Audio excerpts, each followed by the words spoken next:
My name is Chidi Martins, your regular host on Footprint, here in Omega Studio International, Atlanta, Georgia. Today I have with me a honorable gentleman, a concerned citizen that will be deliberating on the issues that pertaining to leadership in Nigeria, and is the person of Ahmed Odunsi. So welcome, Ahmed. Thank you very much. It's my pleasure. Pleasure. It's nice to meet you. Yeah, thank you very much. I just wanted to looking back home, it becomes like the story of the Jews. They say by the rivers of Babylon, we start back when we remember Zion. We start when we remember the country of our birth of origin and the plight of people going through, and so much so that this is a country that is abundantly blessed, Absolutely. material, human, and all the rest, and things are not going right. People are suffering. There are all manners of things going on here and there. Most times when you get a news coming from home, it is saddening. Absolutely. I just want to know, how do you feel about the issues and the happenings in Nigeria from the political point of view? Absolutely. Thank you very much. It's a very,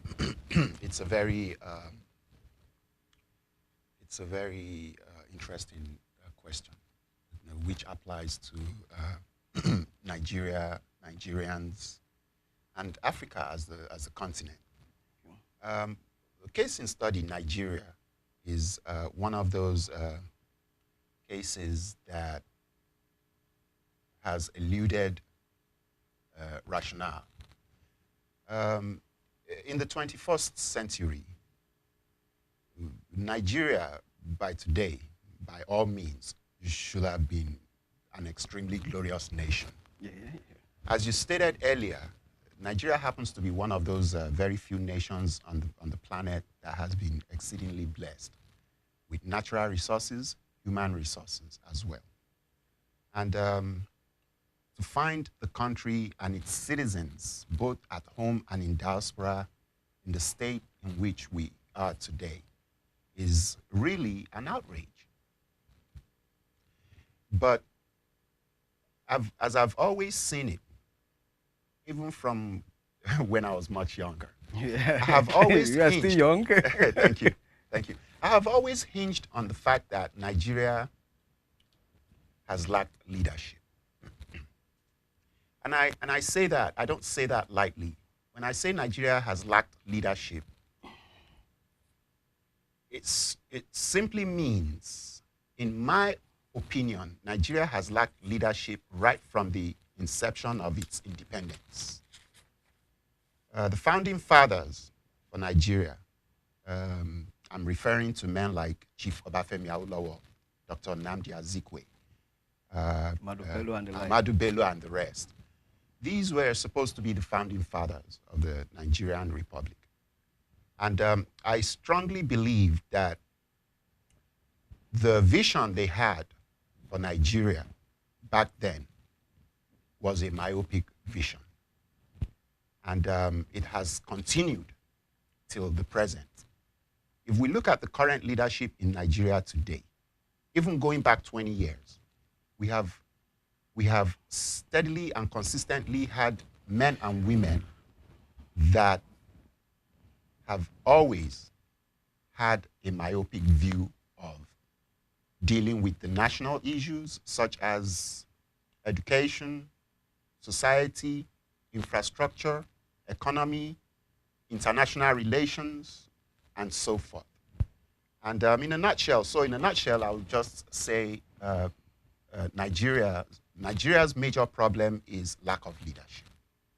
Thank you very much. You're very welcome. And like rightly pointed out, our founding fathers, and from the onset realized that there had been a major decline in the level of morality, integrity, and all the rights. Corruption, like we're saying, has become like part of a culture in Nigeria, and things aren't getting any better. What do you think that? How do you think that the Nigerian as a people will start holding these leaders responsible? So that, because fine, we're always at the receiving end.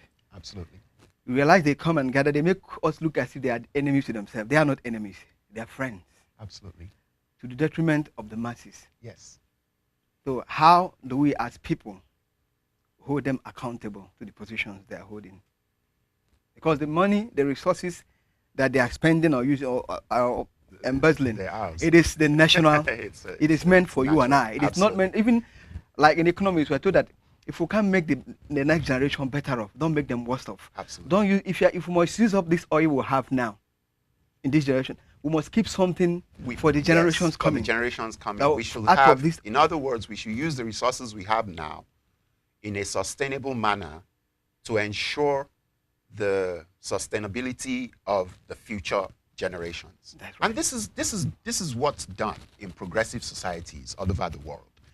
But getting back to your issue with holding leadership in Nigeria accountable, another serious issue with Nigeria is the fact that the structure we have, which will be institutions, our courts, our judicial institutions, and the other prosecutorial institutions in Nigeria, have been seriously weakened progressively over the generations.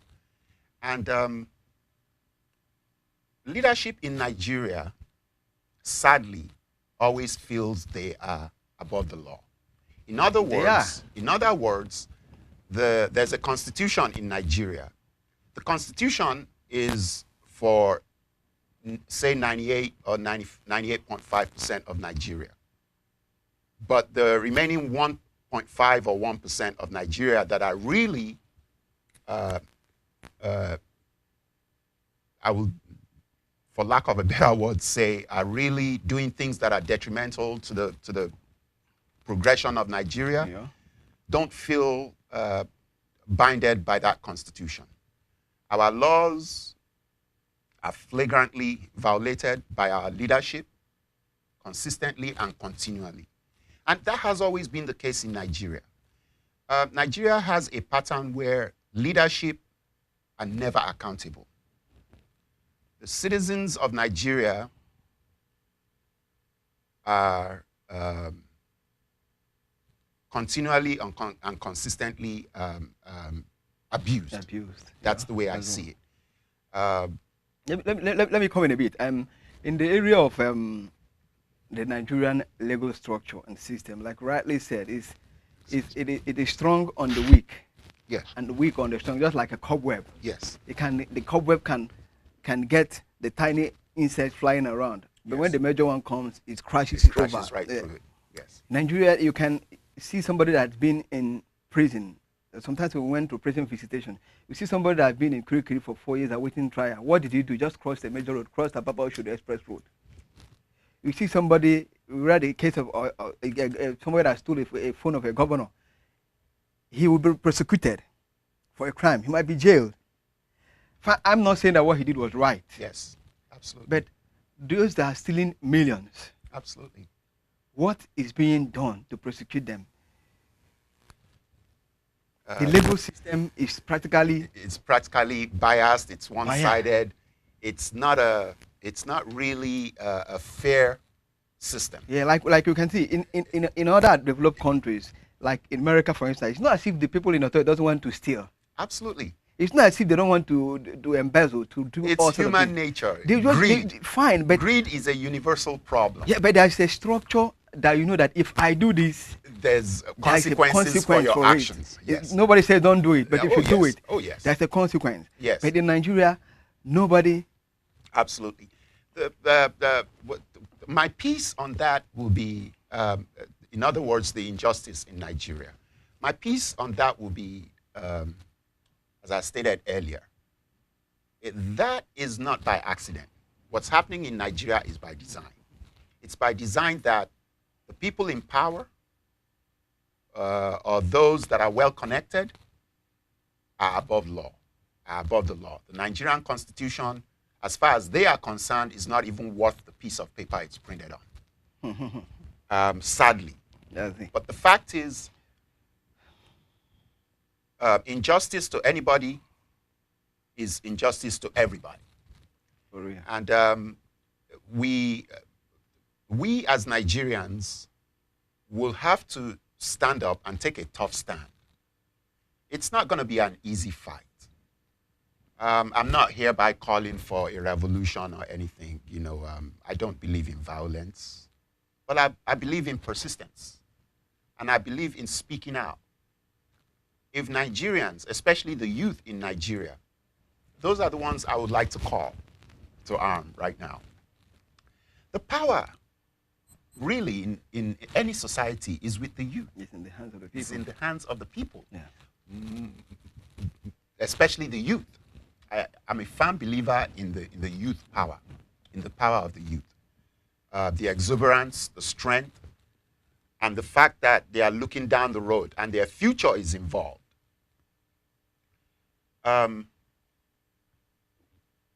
It's a very complex situation because Nigeria happens to be a society where even the youths are not immune to the injustices and to all the other issues in society. Like, for example, higher institutions in Nigeria right now as we speak, I think, are closed. Okay, no, they've called off the strike. They called off the strike, but that went on for a very long time. Even it coming in that direction, I have another issue in that direction. Sorry to cut you short. And I have a brother in the school, Enugu State University. Okay. He's in a particular department, Okay. estate management, or so to say. And he did his last year August. He's in final year.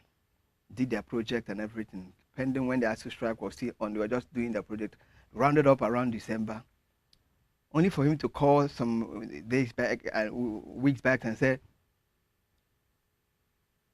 that the school, their department, Nigeria University Commission took their department to court, that their department was not accredited for that particular year. Meaning, all the students year 1, year 2, year 3 were asked to go home. The other remaining students, year 4 and final year, some were sent to go to either Nigerian Open University to go and do additional 2 years.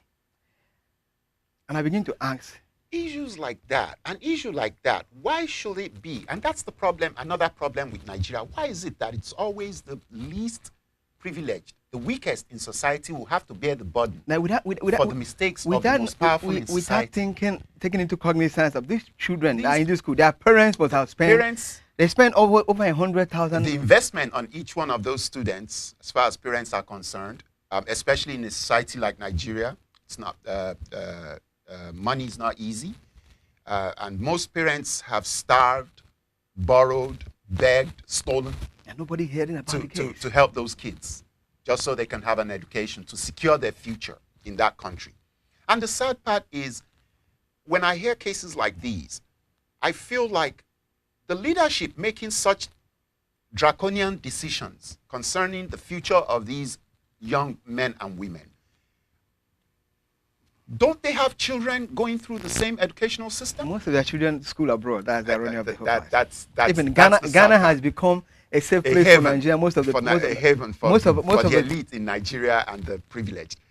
And this is where, and that's just another very good example of injustice in Nigeria. Injustice from babies born in the hospital in Nigeria as we speak. Yeah. If you born a baby in Nigeria, so a commoner in Nigeria as we speak, sadly, you've started experiencing injustice right from the moment you get into this earth, right from the moment of your first breath as a Nigerian citizen. Yes, you have started experiencing injustice.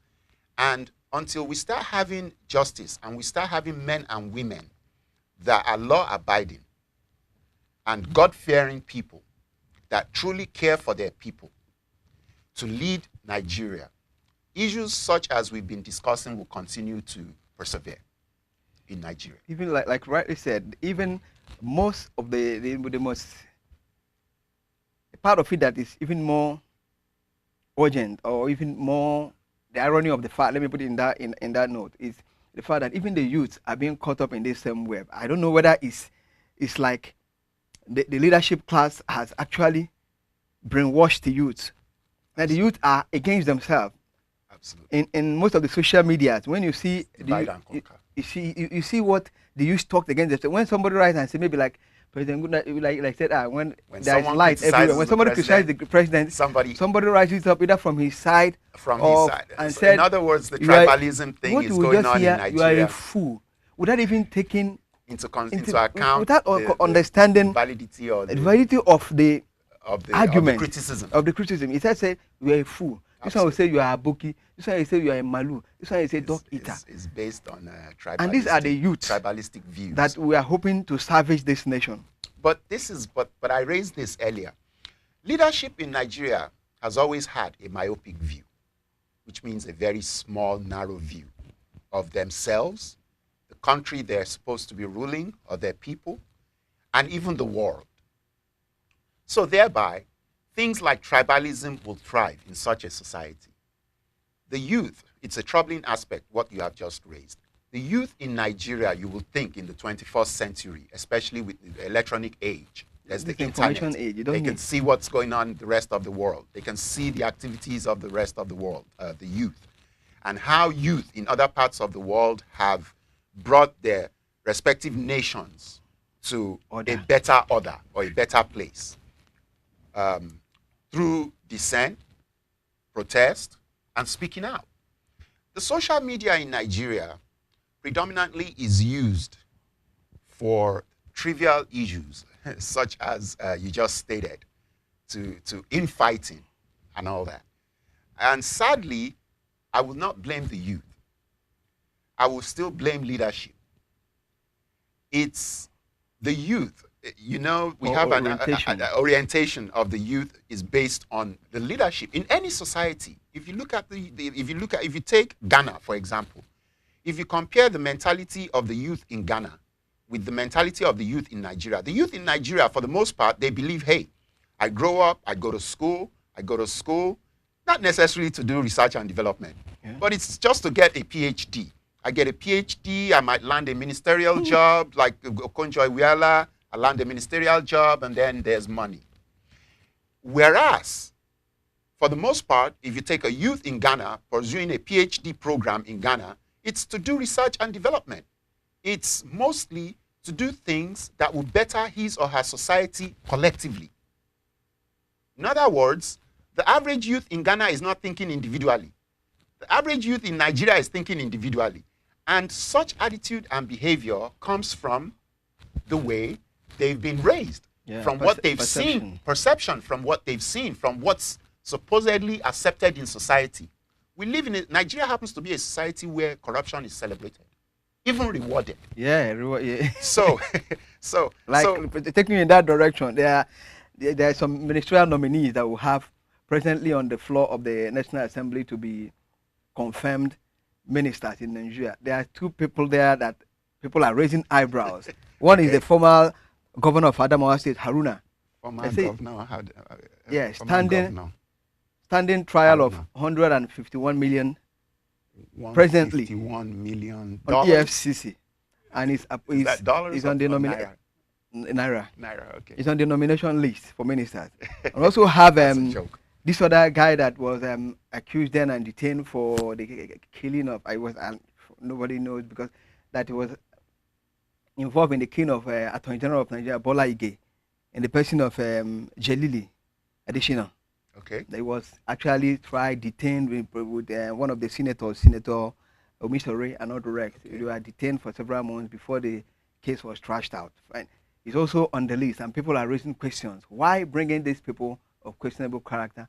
Absolutely. Or that have pending issues unresolved yet? Why bringing them in ministerial team? What are you trying to? Are you telling the people like you said? Are you telling the young ones that reward bad behavior? Yeah. Exactly.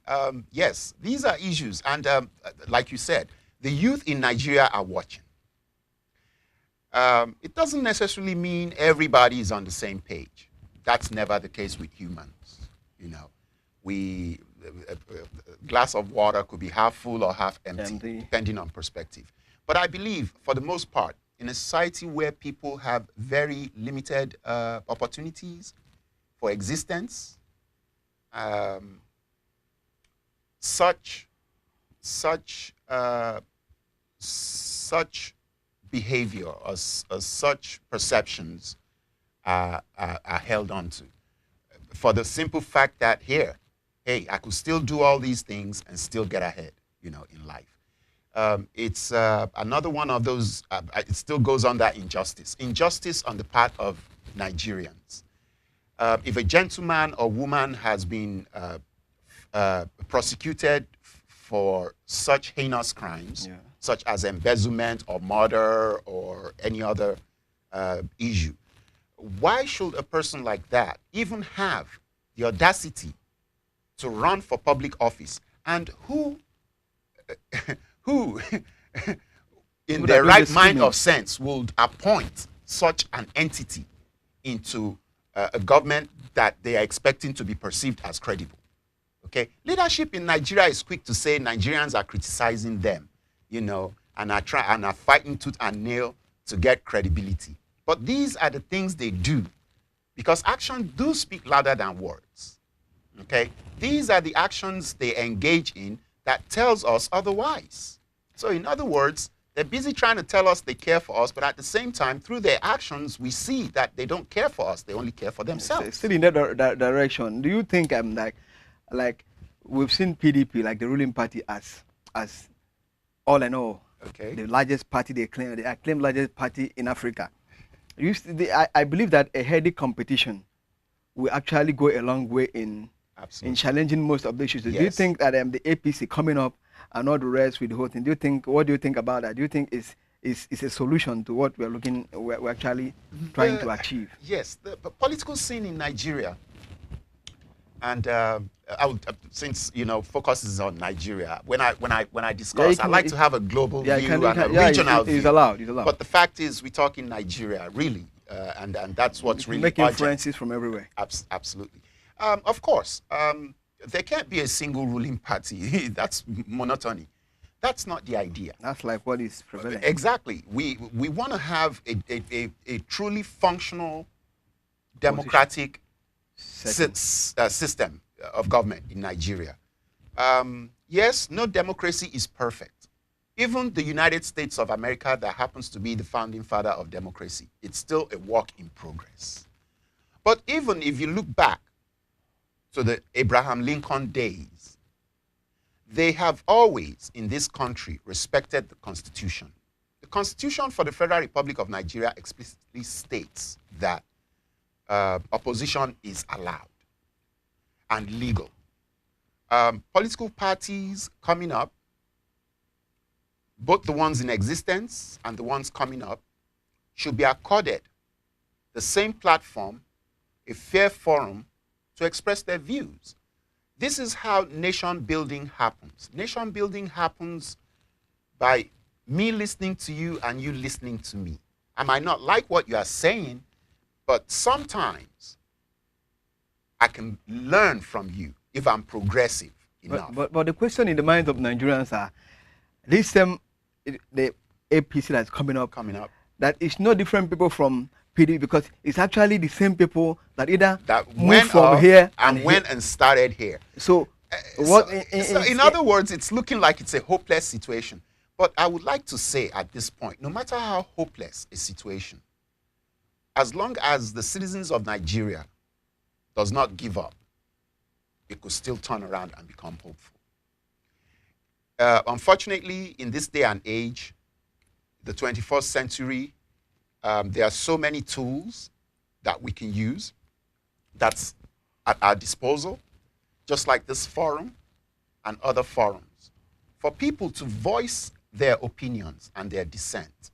Even if it can't be done within a political party in Nigeria or within a group in Nigeria, there's still freedom of speech. I believe the Nigerian Constitution provides for that. Sure, we have it. Absolutely. People can still, in their own ways, contribute and voice their opinions. It might seem like nobody is listening, but believe me, people are listening. The world is listening. And in order to wrestle Nigeria from its current grip is a task. Because it has been the same set of people all through. The same set of people all through, I would say, since independence. really, Nigeria has been enslaved to the same set of people, and it's been a constant recycling. You know, cronyism is one of the So biggest the other things in PDP Nigeria. chairman that came out is becoming the head of a Nigerian Railway Corporation. Nigeria Railway Corporation. What's wrong with let's have somebody, let's infuse some new blood, let's bring in some new ideas. What happens to most of these technocrats, the experts we have in this field in the first place? Exactly. And, you know, those are just relegated to the side. It's unfortunate and it's sad. And when Nigeria continues down this path, this is the reason why we do not develop as far as infrastructure. We do not develop economically. We do not develop politically, economically, or socially. Take, for example, social in Nigeria. I would like to reflect on morals in our society.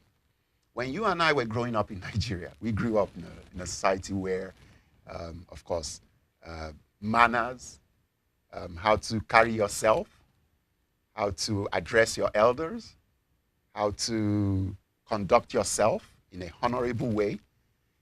These are values that have steadily declined, especially within the last 20 to 10 years. There has been a serious decline. Yeah, it has been on the decline. Yes, in morals. I'm talking raising the next generation, the next wave of Nigerians that are supposed to run the country. I went home the other time. I saw some children on my area smoking Indian hemp. This is in the normal open. thing we don't hear, you don't see around. And when I called the guy, I said, hey, he said, you know what the guy said? He said, you don't take your time, I will somersault you. Respect your old age. Can you imagine this? And this is just somebody like 20 years younger. Now, this is the next wave of leaders Nigeria is grooming. That's the really troubling, it's really troubling part here. Because when I say leaders in Nigeria really have a myopic view, that's one of it. They're not really looking at what's happening on ground. They're not really looking at the impact of their style of leadership, the impact it's going to have 20 years after they have been long gone. Okay, down the stretch. That's why when we started out on this program, I made reference to men like Obafemi Awolowo, Nnamdi Azikiwe, Tafawa Balewa, and men like those. What we're experiencing today, is the fruit of the seed that those men had planted. Like we got this independent too early. Is that what you're saying? Well, not too early and not too late. Absolutely. Hello. Yes. Hello. Yes. How you guys doing? We are good. Yeah. Thank you so much for discussing the issue about Nigeria. Thank you very. And how the government has failed. By the way, my name is Casey. I'm calling from Atlanta, Georgia. Thank you, Mr. Thank you, Mr. Kingsley. Yeah, you guys are doing great. The gentleman, Ahmed, hi. Thank you. It's nice to talk to you. I want to draw the attention of the audience to a very dilapidating story that developed 3 weeks ago in the eastern part of the country, Nigeria. Okay. Enugu precisely. Okay. Have you all heard about the miracle water? Yeah, I read about it, and people rushing in and getting hit and all the rest. It is so shocking. An oil-rich nation like Nigeria, in 2014, having its citizens go around a lake so dirty, dark, and contaminations that no one, if not even the health ministry, could put a yellow tape that no one should go in here until we find out the source, the need, and whereabouts of this lake. Let me see if the technical crew can relay a short video from that clip. Just a moment. What you're seeing on the screen right now is a sample clip from YouTube showing you can see the poor masses swimming, bringing in blind people, bringing in disabled, all kinds of manners of people in this lake, hoping to get healed. What do we say about this? Thank you very much, Mr. Kingsley. Thank you very much, Mr. Kingsley. When a country, when a country, when the leaders, like our medical system, is not really functional, so maybe the leaders will see that this is an avenue, so that the sick people that we cannot cater for can go there and get healed. I don't know. I don't know. Yes. Yes. Just like the gentleman that had just called in his observation. Remember, I said earlier, Nigerians are watching, and they're seriously concerned Nigerians. The unfortunate part is we have men and women in administration in Nigeria, various offices, supposed to be doing the work of the people, but they are basically doing the work of themselves. They're basically enriching themselves at the expense of the people. The issue that you have just brought up is a calamity. I saw the video clip, and I was wondering, in this generation, in this century, especially in a country like Nigeria, it was shameful. I'm really outraged, and I don't know if you can tell. I'm the health minister and the health department for that state.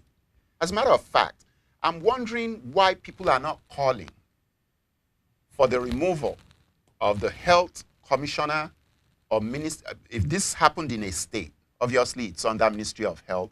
There should be a health commissioner. There should be a commissioner for environment or some other, office that's in charge of even that lake. Yeah, okay? Still in that direction. Sorry for cutting you. You're also aware of this issue of the uproar in River State. The minister was not the minister, senator was flown abroad for. They said they had a bullet shot on him, and on getting there, the British medical authority said there was nothing wrong with the man. That what kind of medical? Where are the fake medical doctors that gave him a certificate to be flown abroad for treatment? Like who gave that diagnosis? Who diagnosed him with a bullet? And when they said the man was kept in a place where they keep people that have shock. There's nothing, no treatment, no nothing. There's nothing wrong with him. There's nothing wrong with him. And when the man in question, the senator in question was asked, he said, "Do you blame me, or do you blame the fake doctors that recommended me to be flown abroad?" What? I think the Nigerian Medical Association need to come into this place and clarify some issues. Some issues, yes. That's saving face. Obviously, somebody is responsible, and he's part responsible too. In other words, he got what he wanted. We are Nigerians. He spent a whooping sum of £50,000. We are Nigerians. Maybe he felt like that would be a nice little vacation. But the fact is, going back to the issue of the lake we just saw with all those innocent souls. Dipping in that, I saw the water. People can contaminate. It's contaminated. In other words, people will go there healthy and come out unhealthy. But the fact is, it goes to show the extent of desperation Nigerians are in. We can't blame, I will not blame the people that went to that lake for being ignorant, because sometimes we are humans.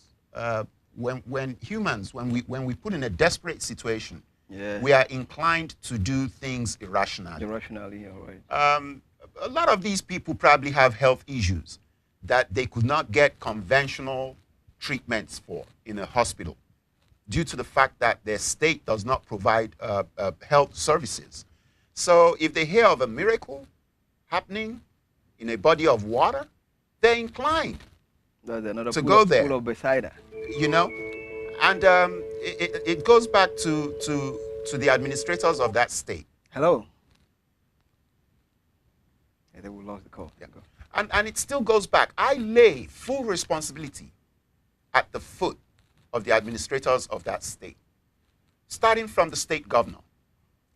Of course, state governor, that's the reason why he has commissioners. That's the reason why he has other officials. Absolutely. But the fact is, if we have a governor that's responsible, he will want to hold the people working with him responsible. I'm sure by now he will have seen this, and hopefully by the time we get together again, we can come with some news say some things that have been done to make sure that this doesn't happen, or to correct this, because this is just another form of injustice, Thank as far you. as I'm concerned. Thank you very much. Thank you very much, Mr. Med. We'll be going on for a commercial break, and when we resume, we will just talk into some other issues that are also pressing in our nation. Stay tuned. Thank you. Thank you.